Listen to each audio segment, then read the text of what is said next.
OK, done.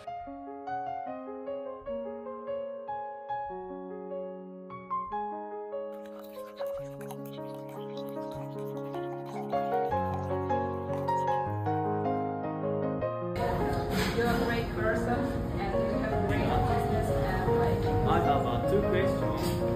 First, how to make the relationship with African farmers.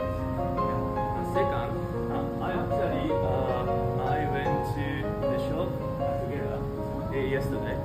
There were many special and characteristic menu.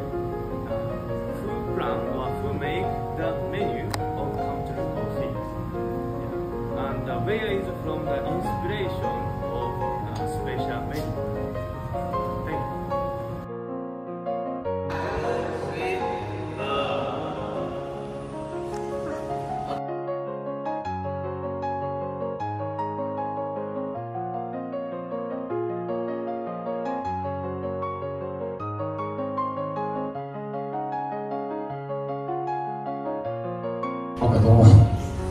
赤道中村さん、basically CBSP, and we warmly welcome you.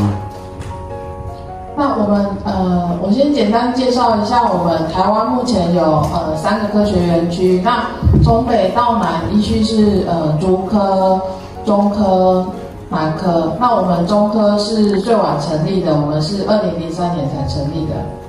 LCD panels and optoelectronic components. Companies in the precision machinery industry, including machine tools, aerospace materials, and process equipment. Which technology can go outside Taiwan? Yeah, just like America, the technology control, some critical technology cannot be exported to other countries, just like this one. This was the protection on the trade secrets. Yeah, so the government is protecting the trade secrets as well as some exclusive technology. So these things won't be linked. To build our competitive advantage, not only control, but the government always can do this control.